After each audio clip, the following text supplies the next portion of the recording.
Welcome to Career Tools. This week, good reasons to leave your job with no new job lined up. The questions this cast answers are, should I leave my job without another lined up? What are the dangers of leaving my job without another lined up? And when should I listen to others about leaving my job? Calling all Canadians. We'll soon be visiting your country. We'll be in Toronto, Ontario, October 18th and 19th with our Effective Manager and Effective Communicator conferences. We can be found out near Pearson Airport. If you'd like to join us, we'd love to have you. Register online today at manager-tools.com/training. Last week, we talked about leaving your job without one, and we talked about bad reasons for doing so. This week, we're going to talk about good reasons. And as we said last time... There are those? There are, but this might be a bit of a trick cast. Yeah, exactly. There aren't as many good reasons as you might think. People talk about leaving a job as brave, like without another lined up. And I should say that again. If we say leaving a job in this cast, we mean without another one lined up. Yes. It's easy to say and forget. So it's portrayed as brave or risky or ethical or stupid, as taking a stand and acting immaturely. It all depends. And nobody ever tells you. They'll give you an emotional kind of word like one of those, but they don't tell you whether or not it's a good idea. So we're going to fill that gap. So these are the circumstances in which we would recommend you leave with nothing lined up. Yeah. So our outline for today is, number one, don't assume you have to leave your job. Number two, you may have been asked or told to do something unethical. Number three, you've witnessed something unethical. Number four, you have been asked or told to do something illegal. Number five, you've witnessed something illegal. Or number six, you are in danger. Okay, so we'll start with don't assume you have to leave your job, which we covered in the bad reasons extensively, but I want to make sure that we cover it again here just in case people haven't listened to the bad reasons one first. So please go back before you make a decision to leave your job, whether you think it's a good reason or a bad reason. Please go back and listen to the entirety of this because it's important. But, even in the cases where we're about to describe where you think, this is a good reason, like it's valid for me to leave my job, like it's valid for me to live with all the negatives of doing so without another one lined up, you still do not have to leave your job immediately unless you've been fired. Until then, you have the power to choose to stay or go. And sometimes it feels like you have to go, and other people will tell you you have to get out, but it's not true. You don't have to make a knee-jerk decision. You can stay if you choose to, and we recommend you do, at least until you've thought it through. There are consequences. They're mostly negative. They're mostly negative for you, and therefore making this decision is a much bigger one than most people think when they're at the height of their emotions and, about to swear at their boss and walk out. Right, exactly. There's a big difference between deciding to leave and actually leaving, right? In many cases, we talk to people who have left their job and didn't have something else to go to, and they say they've been putting up with negative circumstances for weeks or months or even years, and then something happens, there's a catalyst, there's this, the straw that breaks the camel's back, and then they just quit with nothing to go to, no plan, and all of the subsequent negative consequences, which, as we talked about last time, not the least of which is not getting paid, no paycheck. Right. So we don't want that for you, and you don't have to be that person. We want to make that very clear. Yeah. So the first reason that you might think is a good reason to leave without another job is being asked or told to do something unethical. And ethical behavior is one of the fundamentals of how we believe that you should behave around here. Career Tools, Manager Tools, Executive Tools, we all talk about ethics a lot because we believe that ethics is, fundamental to civilized society, I guess. Yeah, you can't be effective if you don't act ethically. No. But even in this case, we don't recommend that you leave your job immediately. Because if you're being asked to be unethical, the person who asked you and the company, which is potentially condoning it, has lost all expectation of your loyalty.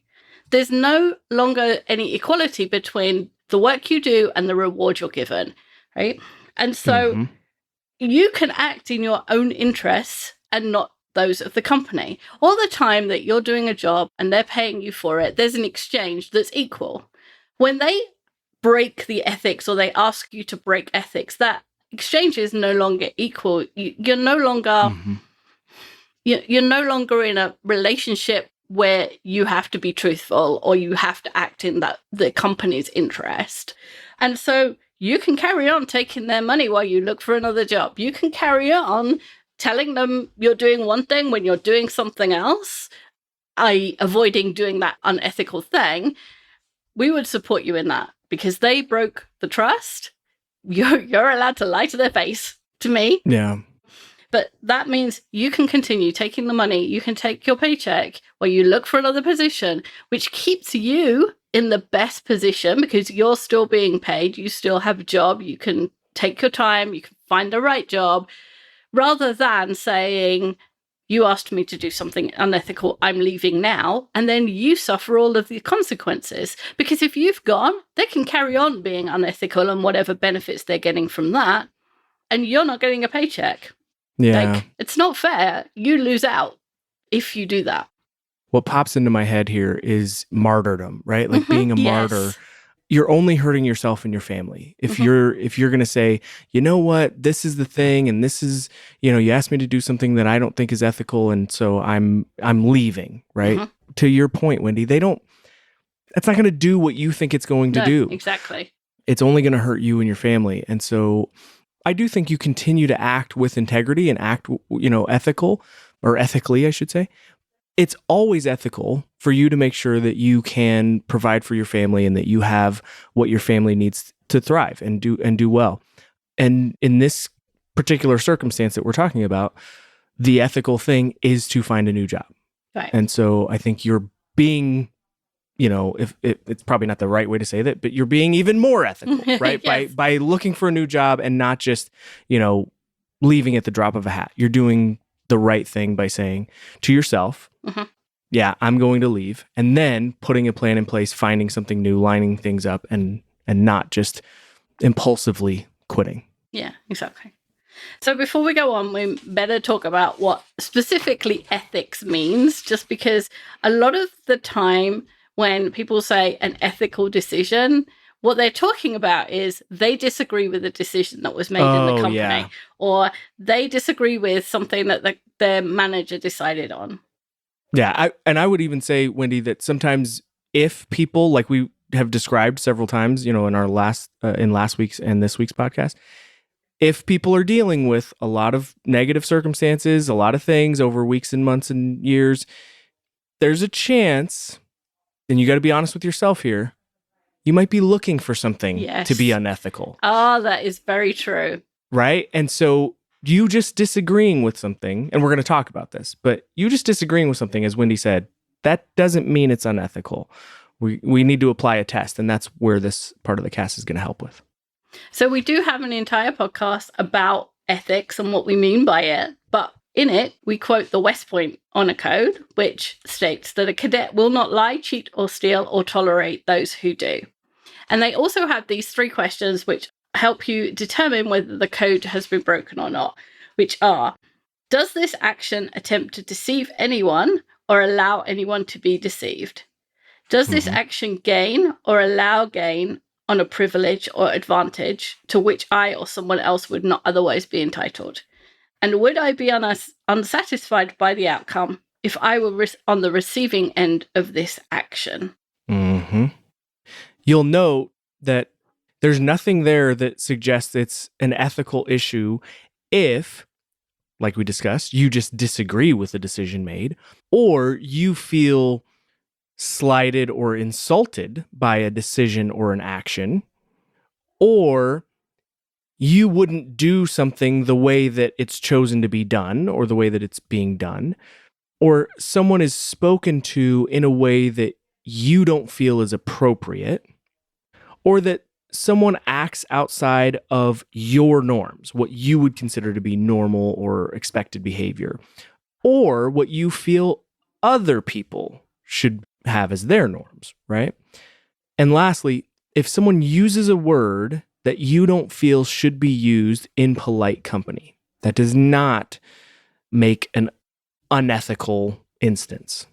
And when you said lastly, this is not an exhaustive list. That was last on our list that we just wrote, but there are, other examples of this, obviously. But if what you're thinking is unethical is comparable with any of these, then it probably is not unethical.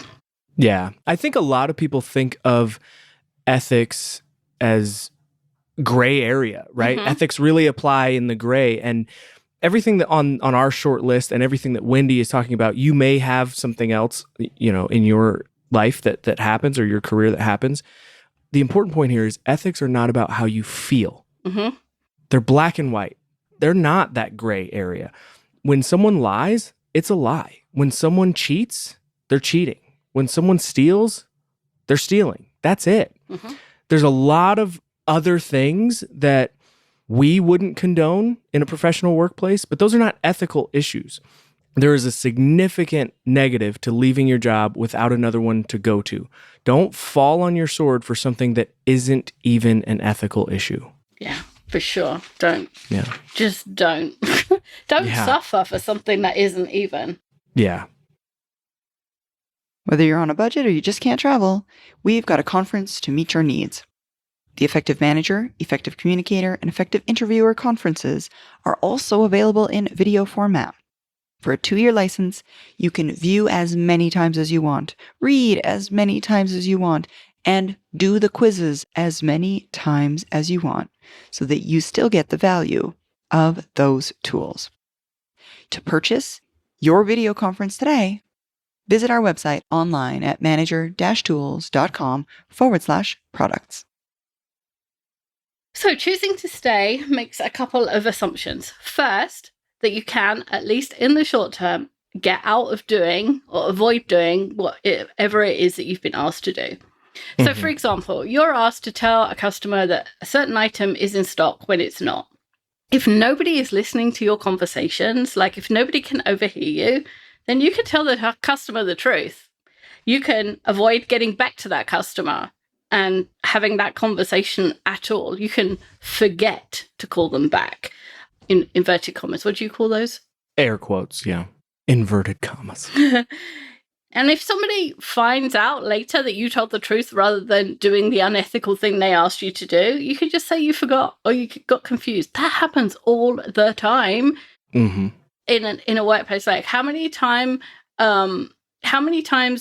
do you forget to genuinely forget to reply to an email or a phone call or whatever?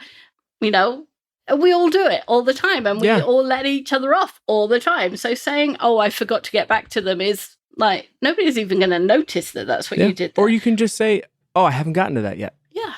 I don't think anyone here listening to this is leaving their desk at the end of every day going, "Gosh, I just don't have anything to do. I'm just so that's right. done. I've finished my list." Yeah, I've finished everything. Yeah.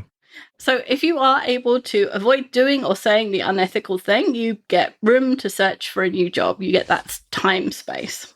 Yeah. Second, it also assumes that you have a relatively firm belief that the company will continue to pay you, right? When you're paid at the end of the month, you're essentially working for the whole month on the promise that you will be paid at the end. There are cases where companies that are struggling financially, that employees don't get paid. And in smaller companies where the owner is also operationally in charge, you may not be paid because of cash flow, but also because the owner is capricious, right? So we can't weigh these things for you. Only you know the situation well enough to know whether it's likely that you'll go unpaid. If this is the case, it might be best to leave knowing you don't have to act unethically, and you're not working with no reward. This is why you want to have 6 months or more of income saved up for instances like this. And especially if you work in a company like this, you know you work in a company like this, Yep. right? And so it's even more important to know that you have that to fall back on. So to be clear, this money is not to give you the freedom to walk out the door with no consequences. It's a safety net. It's safety for when sometimes circumstances do force you, and I'm using air quotes, force you to go it alone. Okay, next up, you witnessed something unethical. So here's the headline. You are not required to put yourself and your family in danger because of someone else's behavior. Yeah. Just because you saw something unethical, like let's say embezzlement, like we'll talk about something big, stealing money from the company. You do not have to report it, and you don't have to leave the company immediately. You don't have to put yourself in a worse position because of someone else's behavior. You have time to consider your potential actions and the ramifications of whatever action you choose to take. Yeah. And at home, right? Not at work, but make notes about what you saw or what you heard. Contemporaneous notes, they have value should you decide to take any official action, right? The closer to the event you make those notes, the more likely you are to remember accurately what happened. So include names of other witnesses potentially so that they can be asked for evidence if it ever becomes necessary. And start looking for another job immediately. If you assume that the situation is going to change or the company is going to deal with it appropriately, which you kind of should assume, like assume positive intent, but then you find out in a month that that doesn't happen and the unethical thing is still happening, then you're a month behind in your job search. So as a contingency, start looking anyway. And if it's in 2 weeks, it's all handled, the right people are fired, and your current job and your current company is where you want to be, then stay. But don't wait for that to happen and then regret not having taken action earlier. Yeah, and if you've been listening to Career Tools, it should be really easy to start your job search. Low barrier to entry there. It's been no longer than 3 months since the last time you looked at your resume. You know, your network is warm. I mean, it should be really easy to start that job search. Don't think of it as this huge, massive mountain that you have to climb, this cumbersome point. It should be pretty easy to get into that if you've been following. So once you've considered the range of possible actions and your job situation, then you can decide whether or not you want to report it. And you might not want to do that until you have a start date for your new role. And we would support you in that. When we talked in the other cast about Enron unfolded over 3 years. There was plenty of time for people to find another job and still report it. Yeah. So the next one is you've been asked or told to do something illegal. Now, this is the one case where we would recommend you say no and leave immediately. You do not need to do so if you can get out of taking the action. Leaving without another job to go to is a detriment to you and your family, not to the organization, okay? You're going to be the one who suffers without a paycheck and has to go through the effort of finding a new job in negative circumstances, right? We talked about all of the things that weigh into how you interview and how you make decisions when you're under stress or when you are, for lack of a better word, desperate and need a paycheck. So you're the one who might have to take a job that doesn't necessarily fit with your preferences or represents maybe a step backward in your career. This is what you should be considering when you decide whether to leave your job immediately. And just like the unethical stuff, there are ways to get out of doing something you've been asked to do, because we all do it all week. And if you can get out of it, and even if you just give yourselves a couple of days breathing room, you know, it's worth it. And there is a really clear difference between being asked by someone who does not realize that what you're being asked to do is illegal versus someone who clearly does. So let's say, for example, you're asked to sign a legal document that says on it, signed under penalty of perjury or federal penalty for, I can't remember what the wording is. Like, it has to be the person who's signing its signature. However, if the person that asked you because it's expediency, like, oh, will you just sign that for me so that it can get in the post tonight? And they don't realize that it's an issue, There's a whole different thing to being asked to do something that like, oh, will you please break into that house? And if you say it, and you can judge them by their reaction. So if you say, oh, I looked at it, no, I can't sign it for you because it says on it has to be you. And they go, oh, God, sorry, I didn't realize that. Yeah, here, I'll sign it and we'll just have to wait till tomorrow. Versus, no, I want you to sign it. Like, those are two completely different circumstances. Yeah. Oh, I know you're not supposed to sign it, but I mean, I want you to. Exactly. Yeah. And again, if you think they know, but you can get out of the circumstances by, forgetting or messing up the page or not putting it in the mail when you were supposed to, or suddenly being sick and needing to go home. Like, it's amazing how quickly a migraine or, a stomach bug can come on. Then do that. It is reasonable for you to try and buy time in order to decide what to do when somebody they're already in the wrong place. So you're allowed to protect yourself against that. Or you can take a stand, climb up on your moral high horse to the detriment of your family. Right? Yeah. And that's really what we're trying to articulate to you is you don't have to do that. There are other options. There are things that you can do that are still ethically and morally correct, but don't put you and your family in jeopardy or your future in jeopardy. So the other thing is not that you've been asked or told to do something illegal, but you may have witnessed something illegal. So if you're in danger, then leave and report the illegal activity to the authorities. This means, the police or, whatever federal or state agencies in charge of enforcing laws in your area. For example, you witness waste products from your company being dumped into a river, and the people who did this or instructed this to be done know that you saw it and have threatened you. In this case, you leave, you report the action to the police and the EPA, and you don't come back. Yeah, and you will suffer, but less than hopefully the people that just have threatened you to do so. But if you're not in danger, for instance, nobody knows that you saw what happened or you know what happened, then report the illegal activity and ask the authorities whether or not you should stay.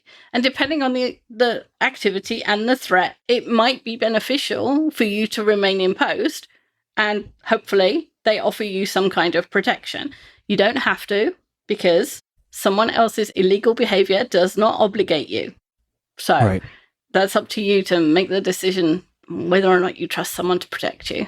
Or trust someone can protect you. It depends what the threat is, right? I feel like we're now in a mystery novel and detectives and so on. Yeah. It's funny that you said that, because I was just thinking maybe we should provide a disclaimer that we're not, experts at the laws in your particular municipality in terms of, and whistleblowing and all of this stuff. Like, do that stuff. We're not experts there. We're just trying to, make sure that you know the line between witnessing or being a part of unethical or illegal things and also doing what's right for your career and your family. Yeah. Okay, last one. You're in danger. Yeah. So if you're in danger and you don't see the situation being resolved immediately, then leave.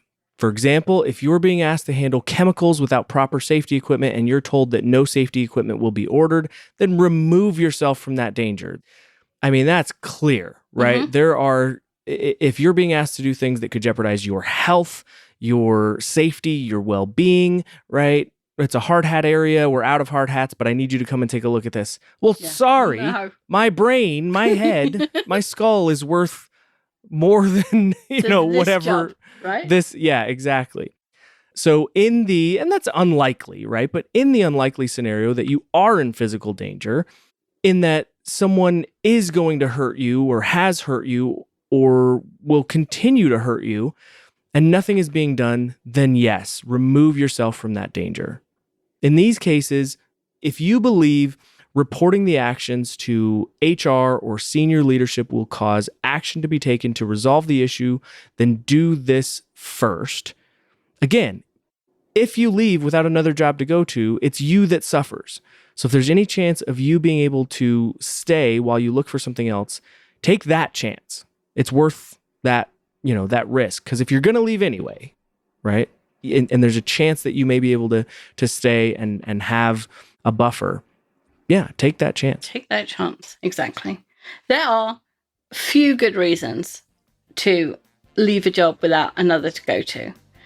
But if you're thinking about leaving without another job to go to, there are more bad reasons than there are good reasons or circumstances where you really must leave. So, or err on the side of caution. Wait, plan, change on your timetable, not someone else's. And the best revenge is success. That's right. Thanks, Andrew. Thanks, Wendy. Bye, everyone. Bye, everyone.